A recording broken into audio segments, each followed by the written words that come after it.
Hello दोस्तों, स्वागत है आपका हमारे यूट्यूब चैनल में क्विक टू लर्न।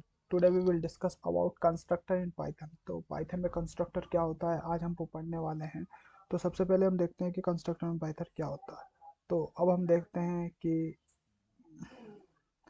ये जो आप कंस्ट्रक्टर इन पाइथन, तो constructor are generally used for instantiating an object. जो इनिशियलाइज करता है, इनिशिएट करता है ऑब्जेक्ट को, उसके लिए हम क्या करते हैं, कंस्ट्रक्टर का यूज करते हैं। कंस्ट्रक्टर का use, the task of constructor is to initialise और assign a value to the data member of that class when an object of class is created. जब भी किसी क्लास को आप क्रिएट करते हो तो सबसे पहले क्या क्रिएट करते हो, उसके बाद बाय डिफॉल्ट एक कंस्ट्रक्टर क्रिएट हो जाता है। तो अगर आपने उस क्लास में कुछ भी वैल्यू नहीं दी है तो आप उसमें क्या इनिशियलाइज कर सकते हो, किसी भी डाटा मेंबर को की वैल्यू को इनिशियलाइज कर सकते हो या किसी भी कहीं पे आप वैल्यू दे सकते हो। उसके बाद आता है इन पाइथन।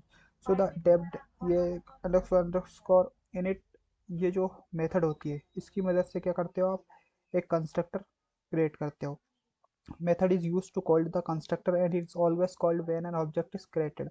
ये जब भी कॉल होता है, जब आपका एक क्लास क्रिएट होती है तो ये अपने आप ही क्या हो जाता है, कॉल हो जाता है। तो हम इसको बोलते हैं कंस्ट्रक्टर। सो सिंटेक्स क्या है कंस्ट्रक्टर का, तो सबसे पहले ये होता है कि जो डेफ इन इट सेल्फ है, इसकी मदद से आप क्या करते हो, कंस्ट्रक्टर क्रिएट करते हो। और जो कि आपका जो भी स्टेटमेंट आपको कंस्ट्रक्टर में लिखना है, किसकी वैल्यू को आपको असाइन करना है, तो आप इसके अंदर लिख सकते हो। अब उसके बाद हम आते हैं कि टाइप ऑफ कंस्ट्रक्टर क्या होता है। तो आपको पता होगा टाइप के कंस्ट्रक्टर, ये मैंने जावा में भी पढ़ाया था कि there are two types of constructor Java as well as Python. So first is the default constructor and the second is the parameterized constructor. So default constructor क्या होता है, so the default constructor or the simple constructor, एक simple constructor रहता है which does not accept any argument, जो कोई एक argument accept नहीं करता है। It is a definition has only one argument which is reference to the instance being created। जब भी आप कंस्ट्रक्ट क्लास क्रिएट करते हो तो सबसे पहले क्या होता है, आपके उस क्लास के साथ आपको एक कंस्ट्रक्टर क्रिएट हो जाता है। उस क्लास में आप एक कीवर्ड होता है सेल्फ, जो कि रिफर करता है क्या, क्लास को। सो ये एक एग्जांपल है। तो class, we define the class as a class name and the default constructor is my class name and tab underscore init and the self, this is the constructor। ये क्या है, मेरा कंस्ट्रक्टर। अब इस कंस्ट्रक्टर को हम क्या बोलते हैं, इसको बोलते हैं हम डिफॉल्ट कंस्ट्रक्टर, क्योंकि हमने यहाँ पे कोई भी पैरामीटर नहीं दिया है, आर्गुमेंट्स नहीं दिए हैं। तो ये सेल्फ सेल्फ तो हम रेफरेंस के लिए लगाते हैं। उसका दादा सेल्फ डॉट नेम, ये मैंने एक वैल्यू, एक मतलब मेंबर को इनिशियलाइज किया, डाटा मेंबर, उसकी वैल्यू मैंने दी है डिफॉल्ट। उसके बाद हम मैंने एक मेथड को यूज़ किया है, जो मेथड को यूज़ किया है वो है प्रिंट नाम से मेथड है।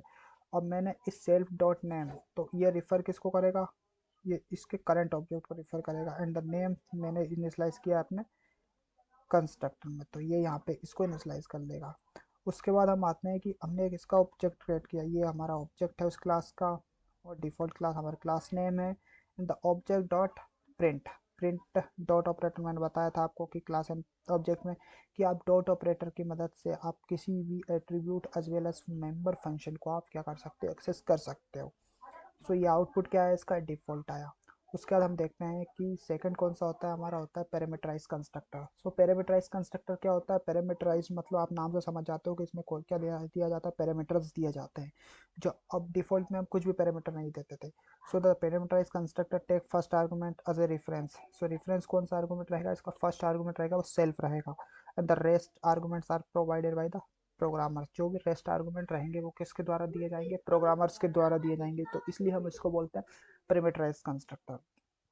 सो अब इसका एग्जांपल देख लेते हैं। क्लास एडिशन, क्लास नाम से हमने एक एडिशन बनाई, ये हमने कुछ मेंबर दिए हैं, मतलब वेरिएबल्स दिए हैं। उसके बाद हमने एक कंस्ट्रक्टर का यूज़ किया है जिसमें हमने क्या लिए, आर्गूमेंट्स, ये देखिए एफ एंड एस। और self dot first equals to F and self dot second equals to S. अब हमने एक मेथड को यूज़ किया, ये first number string self dot first, self dot second and self dot answer, हमने इसको use किया। लेकिन मैं इससे पहले क्या कर रहा हूँ, उनको कैलकुलेट कर रहा हूँ। अभी मैंने आंसर की वैल्यू क्या दे रखी है, जीरो दे रखी है ऊपर, और अब मैंने इन दोनों को ऐड कर दिया। तो सेल्फ डॉट अब 50 एंड 100। अब देखिए स्टार्टिंग में मैंने इसको जीरो दिया था और उसके बाद मैंने इसको भी जीरो दिया था सेकंड को, लेकिन मैंने इसका कंस्ट्रक्टर यूज़ किया है और इसका कंस्ट्रक्टर में मैंने वैल्यू दी है 50 और 100। तो ये इसकी वैल्यू क्या हो जाएगी, 5 यहाँ पर हो जाएगी 50 और यहाँ पे क्या हो जाएगी 100, तो ये यहाँ से यूज़ करेगा। अब यहाँ पे जो भी प्रिंट होगा ना, वो सबसे पहले क्या प्रिंट होगा, सबसे पहले क्या प्रिंट होगा यहाँ पे होगा 50 प्रिंट, फिर यहाँ पे 100 print and then answer is 150। तो हमारा आउटपुट, अब मैंने एडिशन को दिया, इसका कैलकुलेट करेगा तो सेल डॉट आंसर भी यहाँ से चला जाएगा कहाँ पे, ये जाकर यहाँ पे हो जाएगा।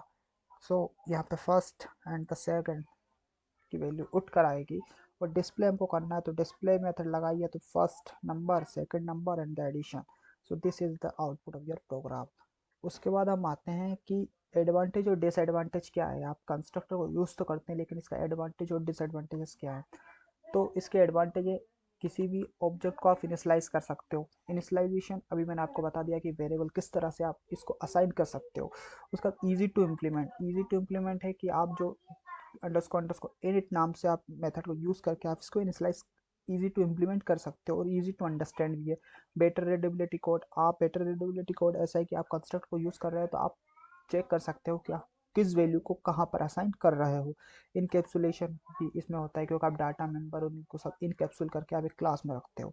अब डिसएडवांटेज क्या है, ओवरलोडिंग। ओवरलोडिंग क्या है, सपोर्टेड जावा में कंस्ट्रक्टर ओवरलोडिंग क्या करती है, सपोर्ट करती थी, लेकिन इसमें सपोर्ट नहीं करती। क्यों नहीं करती, क्यों, अब वो रीज़न अब मैं बताता हूँ आपको कि कंस्ट्रक्टर ओवरलोडिंग क्यों नहीं होती। कंस्ट्रक्टर ओवरलोडिंग इसलिए नहीं होती इस जावा में, क्योंकि आप एक नाम से दो दो कंस्ट्रक्टर डिफाइन नहीं कर सकते। इसमें पहले डिफरेंट पैरामीटर हो, लेकिन आप इसमें असाइन नहीं कर सकते हो।